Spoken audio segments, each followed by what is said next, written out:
Okay. All right. Good afternoon, everybody. And I am very proud to be joined by Senators Wyden, Senator Cantwell, and Senator Kaine. Now, yesterday, Trump announced a deal with South Korea. And it's very similar to the deals we saw in the past with Japan and EU. All talk, no substance, and raising costs for the average American. So let's go ahead and break some of these deals down. Each time it's the same story. Trump gets up, says whatever pops into his head that day, and the next day it comes out that everything he said, or almost everything he said, was exaggerated, wrong, false. In Japan, on July 22nd, Trump said Japan is going to invest $550 billion in new investment in the U.S. You know what Japan said the next day? It's less than 2% of that. Okay? Meanwhile, tariffs went up 15%. They were 2%, now they're 15%. A huge increase in cost for the American people. In EU, on July 27th, Trump claimed $750 billion in new energy purchases and $600 billion in new investment in the U.S. Following the announcement, the EU said those numbers are unachievable, and besides, they didn't have to obey the agreements. They were non-binding. And again, tariffs up 15%. South Korea, Indonesia, Vietnam. I'd say to the media, when he announces his next tariff deal, you better ask a lot of questions because the next day it's all going to be undone. In some cases, Trump has claimed commitments from these countries that they didn't make. We still don't know what the agreement with Vietnam includes, neither do they.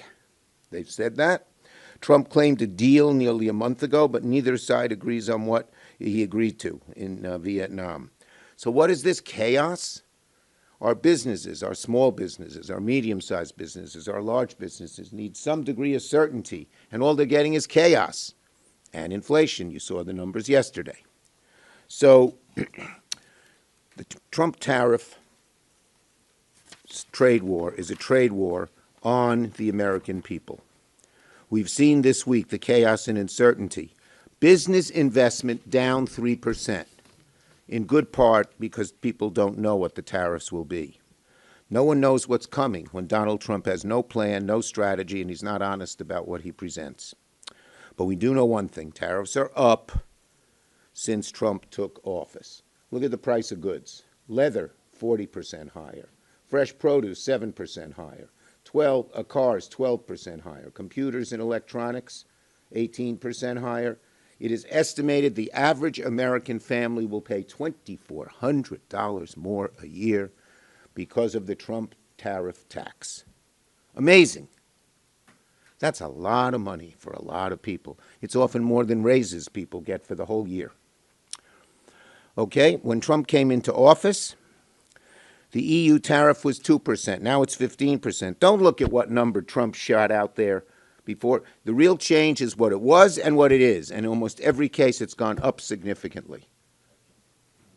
When Trump came into office, the tariff on South Korea was 1%. Now it's 15%. When Trump came into office, the tariff on Japan was 1.5%. Now it's 10 times that. It's going to cost 500,000 jobs. Meanwhile, if there's one country that's benefited from all this chaos, it's China. Over the past few weeks, Trump has granted the Chinese government greater access to our advanced AI chips. A number of us worked to prevent those chips from being sold to China when Biden was president. They're vital to our national security.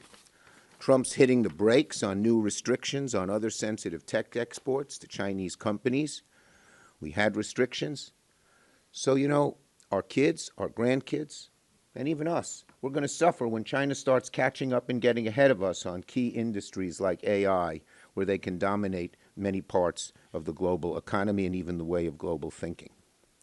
So our national security should never be a bargaining chip, least of all when we're dealing with Beijing. The deals he's made lack transparency, accountability, means of enforcement, what trade barriers are being reduced, who's making sure the investments are real, and if there are investments flowing in, how are we ensuring the money is going to benefit the American people, not one of Trump's billionaire friends, which seems to be the MO of this administration. So this is a deal, all right. It's a raw deal for the American people. Senator Wyden. Thank you very much, Mr. Leader. And folks, because the leader has hit so many of the key issues, I've just got a couple of points that I want to make to supplement his good arguments. First of all, the reason your mortgage rates are high, the reason your grocery prices are high, Donald Trump is pretending to do something productive.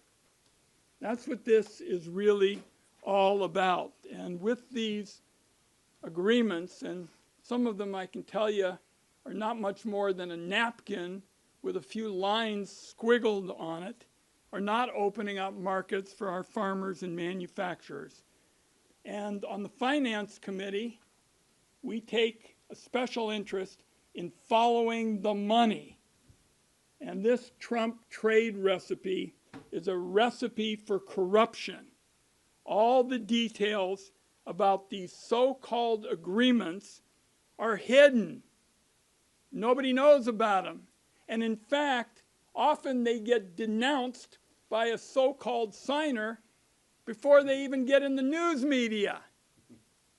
This is a recipe for corruption. And I can tell you, on the Finance Committee, we're going to put a special focus in the days ahead on how Donald Trump and people around him could be personally profiting from some of these negotiations and some of these agreements. And we'll save that for another day. Thank you, Leader. Thank you, Senator Wyden. Senator Cantwell.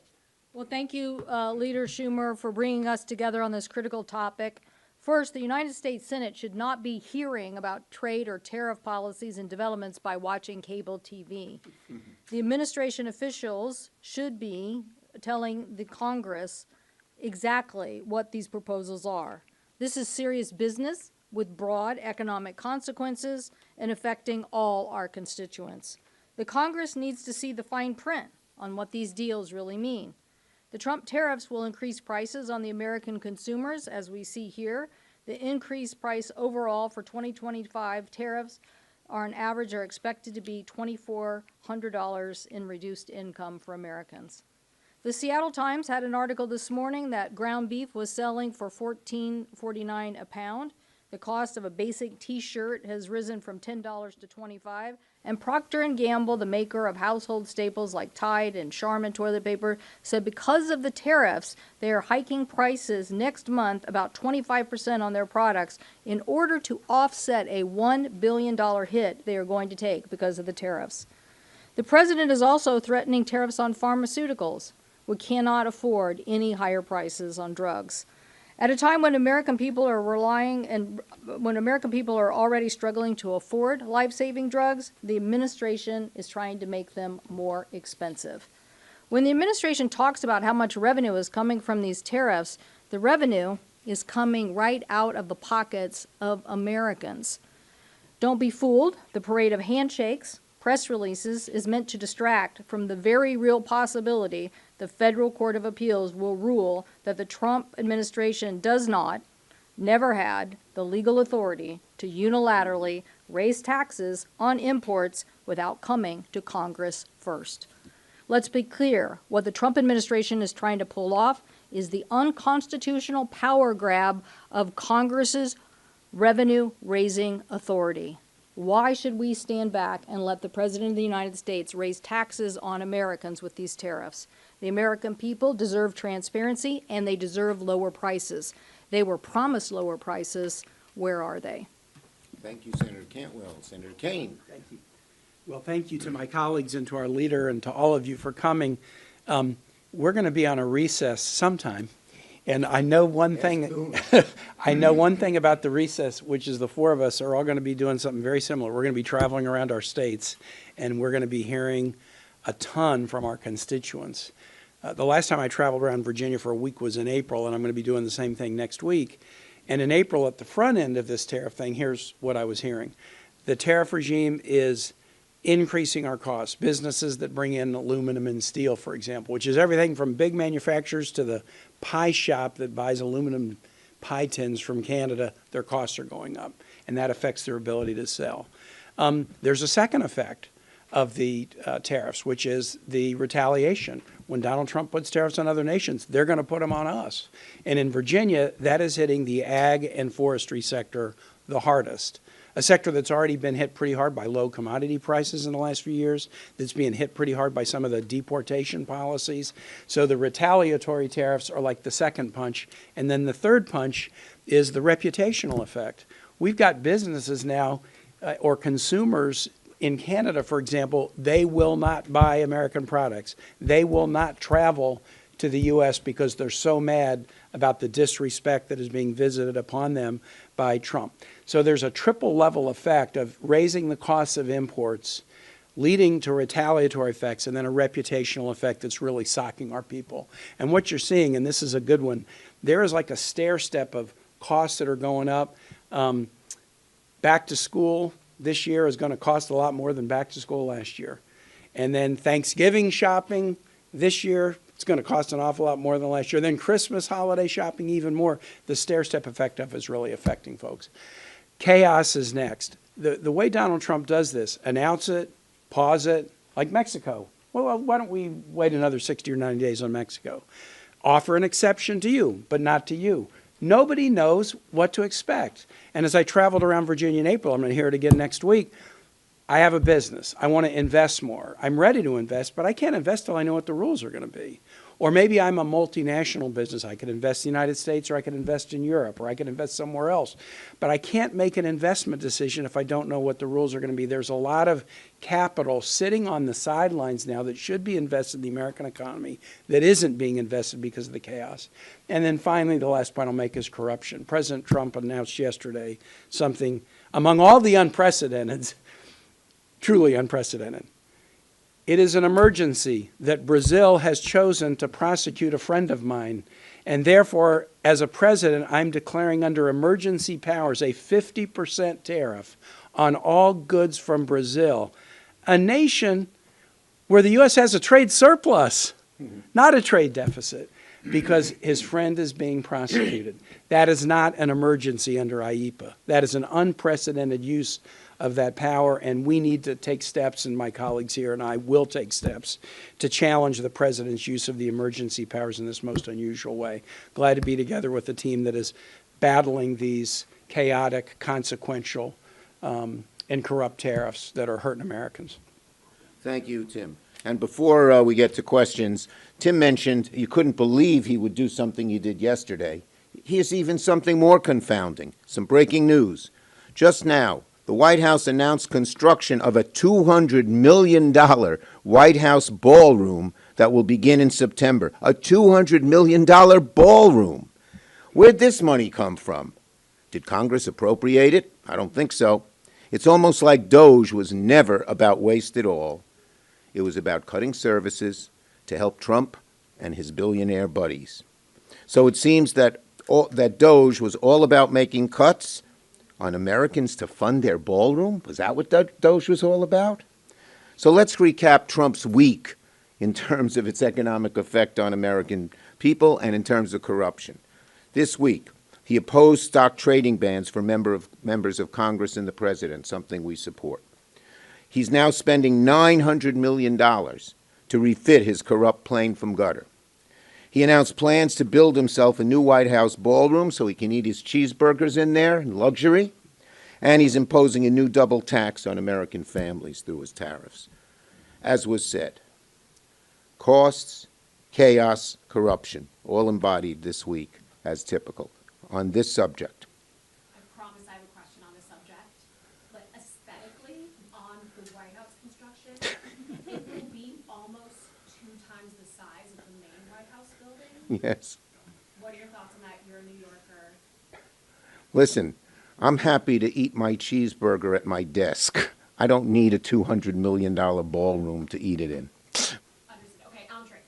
Senator King touched on this a bit, but the president makes it sound like trading partners are very eager to come and negotiate and that they're happy when all is said and done. But you all travel internationally, you all talk to ambassadors.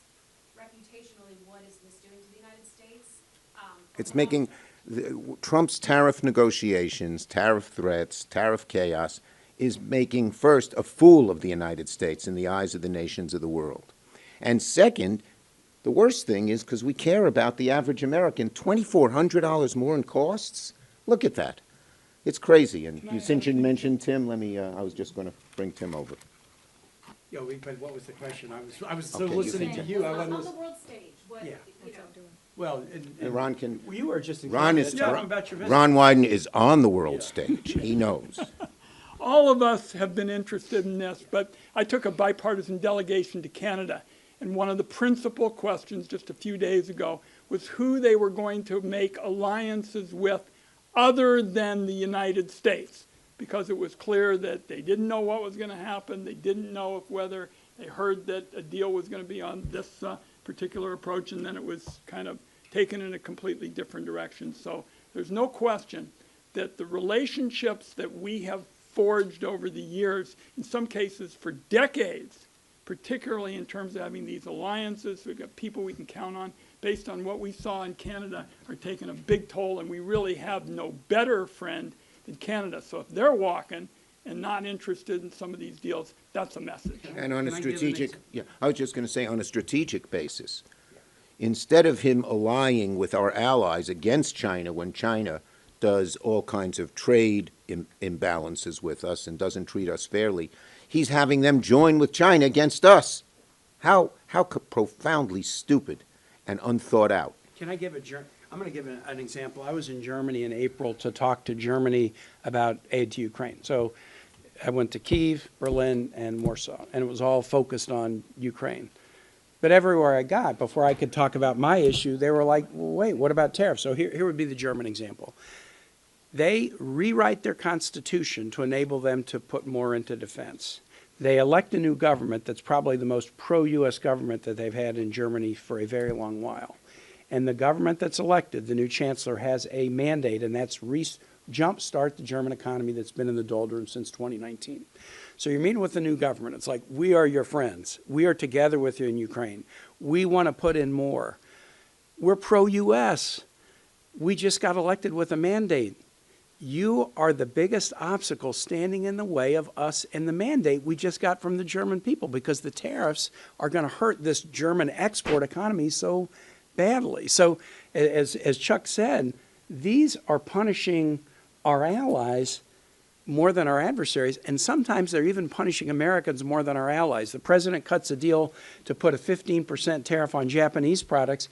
Toyota stock goes up by 8%. Why? Because even at 15%, it is now cheaper to buy a Japanese vehicle in the United States than one made in America with a lot of content from Canada and Mexico. So we're hurting allies for adversaries, and we're hurting ourselves to the advantage of others. It makes no sense. We're hurting our own countries. Ford announced a $2 billion loss in good part because of the tariffs. Yes. My question is related to what you just said, which is you've had two IEPA votes. One passed, one probably would have passed if White House and McConnell had been. Would have passed. But at any rate, my question is, given these earnings reports that we're having, and given that the deals have resulted in substantially higher tariffs, do you think that there could be movement among Republicans so that you could get a veto-proof majority, which of course you would need to actually end the Right. IEPA tariffs if the courts do not? Well, I'll call on Maria for a minute because she had a bill to put it back in Congress where it was, and I think 7 Republicans joined it. Yeah. Maria. Well, And also, if you could touch on Section 338 and 122, in case IEPA is overturned in the courts, is there something Congress should do about these other archaic? the courts are looking at these issues now, and the lower court, as you can see, basically said there was nothing in what the president was trying to say from emergency perspective, and we don't think he's following the law as it relates to 301 or any of these. When you do tariffs like this, you have to have detailed economic analysis of the damage and the cause, and then make a point, because trade is about world trade rules and order, not about just making something up, whoever's president. I mean, that's what distinguished, even back in England, they were like, no, we're not giving this power to the king, because people realized in the founding of our country that that's a dangerous thing to have a king or a president have this ability, because it is basically a tax. So they wanted to have a legislative body do this. So I think that they have not proven their use of these tariffs in any of the, I know they think, that Secretary Lutnick said he could fall back on 301, but you really have to have a very detailed case on 301. So, listen, I represent two big companies in the state of Washington, Boeing and Microsoft, who just had great earnings reports. Why did they have great earnings reports? Because they're investing in next generation technology and they're selling into a global market. Okay, the president is proposing a contraction of us doing that. He's not proposing, he's cutting all the science and R&D. He's cutting all the things that said come to the United States and make these things. And as my colleagues just mentioned, he's making all our allies mad. So they're thinking, well, how do I counter the United States? Instead of saying this is a global market, lots of opportunity. How are we going to reach those markets? How can we get our products into those markets? And so the cost on the American consumer, and I think the president thinks, oh, well, somehow they'll come back. You might force some elements to come back, but at what cost? And the growth that we've had in a global expansion is 95% of consumers live outside the United States. The United States should be attracting the best and brightest, making the best and the best products, and selling that on a global stage, not this contraction. And do you think you can get more Republicans on board to check these towers? Well, so yes, I do, because my Republican colleagues have said, let's see the deals. And now, while there's a lot of trumpeting of these deals, So to speak. they are handshake deals. The Wall Street Journal called them willy-nilly. I just think they don't represent the scope of what my colleagues, when you think about the first Trump administration and what happened with China, where they didn't follow through anyway, and our farmers were hurt, and then they came to Congress and said, you cough up the money to make our farmers whole, which taxpayers ended up doing, is not what I think my Republican colleagues have in mind. So I think as these details of these deals become clearer to them, I think you probably will hear more from them. Okay. Yes, ma'am. On the topic of unprecedented, because you mentioned that word, it is unprecedented that some Republicans are saying they want to go nuclear on changing the Senate rules, but others I talked to want to do this in a bipartisan manner. Tillis, for example, mentioned working with Democrats. Are you supportive of doing that? We certainly want to work in a bipartisan manner. First, remember, we're staying here, not because of us, but because John Thune wants us to stay here. Second, we are exchanging paper and in conversations to try and come up with a bipartisan agreement. Last one. Yeah, one of the things that you guys are working on the bipartisan way so far is appropriations. Yes. You know, we had a very messy long-term CR in March. You took a lot of heat by deciding that shutdown would have been worse for Democrats than what you ended up signing on to allowing. You're going to have a similar fight here in a couple of months. Do you still have that same view that a shutdown Look, would the work? ideal way to solve this is Democrats and Republicans working together in a bipartisan way to come up with appropriation bills. And we're making some progress on that. Senator Murray and Senator Collins are working together, and that's the way we ought to go. We hope Republicans will join us that way. Thank you, everybody. Hey, you guys, watch 232. It's like the Canadians think it's just impossible. Did you see that?